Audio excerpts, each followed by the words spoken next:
ربنا آتنا فی الدنیا حسنۃ وفی الآخرۃ حسنۃ وقنا عذاب النار لا الہ الا انت سبحانک انی کنت من الظالمین اللهم آمین لا الہ الا انت سبحانک انا كنا من الظالمین اللهم آمین لا الہ الا انت سبحانک انا كنا من الظالمین یا اللہ یا رحمان یا رحیم یا کریم یا حی یا قیوم برحمتک استغیث یا حی یا قیوم برحمتک استغیث۔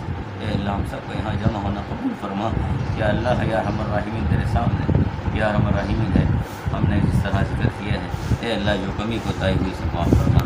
مبارک وظیفہ ختم فائدہ یا ارحم الراحمین ہوا سے قبول فرما۔ اللہم جو آمین کہا گیا یا ارحم الراحمین اس میں عمل کی توفیق عطا فرما، اللہم اس کو آمین خیر کا ذریعہ بنا۔ یا ارحم الراحمین حاضر مجلس کی تمام دلی مرادوں کو تمناؤں کو پورا فرما۔ یا ارحم الراحمین جتنے مسلمان بیمار ہیں صحت و تندرستی عطا فرما۔ یا اللہ ہمارے حافظ صاحب یا ارحم الراحمین ان کے چچا جان یعقوب صاحب کی طبیعت بڑی ناساز ہے، اللہ آپ جانتے ہیں، گردے فیل ہوئے ہیں، اے اللہ انہیں صحت و تندرستی عطا فرما۔ اے اللہ انہیں صحت و تندرستی عطا فرما۔ اے اللہ اپنی رحمت سے، اپنی خاص رحمت سے یا ارحم الراحمین انہیں صحت و تندرستی عطا فرما۔ یا اللہ اس تکلیف سے انہیں نجات عطا فرما۔ یا ارحم الراحمین جلد از جلد صحت و تندرستی عطا فرما۔ یا ارحم الراحمین یا اکرم الاکرمین یا کرم الاکرمین کے ساتھ جتنے مسلمان بیمار ہیں، گردوں کی تکلیف میں، دل کی تکلیف میں، کینسر میں یا کسی بھی موذی مرض میں مبتلا ہے، اے اللہ صحت و تندرستی عطا فرما۔ اللہم یا آمین اللہ سب کو خوب صحت و تندرستی عطا فرما۔ اللہم یا آمین ارحم الراحمین روحانی جسمانی جس قسم کی بیماریوں میں مبتلا ہیں، اے اللہ صحت و تندرستی عطا فرما۔ اللہم یا ارحم الراحمین کسی منوس کے جادو کے اثر میں ہے، اے اللہ ان کے جادو کے اثر کو ختم فرما۔ یا ارحم الراحمین جو پریشان حال ان کی پریشانیاں دور فرما۔ اے اللہ تنگ دستوں کی رحم کی دستگیری فرما۔ اے اللہ تنگ دستوں کی دستگیری فرما۔ یا ارحم الراحمین یا ارحم الراحمین مظلوم مسلمانوں کی مدد فرما۔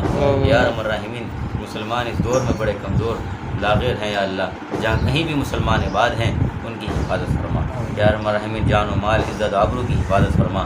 کشمیر کے مسلمان، یا ارحم الراحمین فلسطین کے مسلمان، چیچنیا کے مسلمان، بوسنیا کے مسلمان، چائنا کے مسلمان، جہاں کہیں بھی مسلمانوں کو ظلم زیادتی ہو رہی ہے، اے اللہ ان کی مدد فرما۔ ظالمین کے ہر مقدر میں اگر ہدایت ہے تو ہدایت نصیب فرما۔ یا ارحم الراحمین انہیں چن چن کے نیست و نابود فرما۔ یا اکرم الاکرمین ملک پاکستان کی حفاظت فرما۔ یہاں کے چپے چپے کی حفاظت فرما۔ ہمارے شہر شہر کراچی کی حفاظت فرما۔ یہاں کے ہر علاقے کی حفاظت فرما۔ بالخصوص اس علاقے میں یا ارحم الراحمین جہاں مجلس ذکر کے لیے بیٹھے ہیں، اے اللہ اس ذکر کی مجلس سے اس پورے اہل علاقہ کو ہدایت نصیب فرما۔ یہاں پر ایک ایک فرد کو ہدایت نصیب فرما۔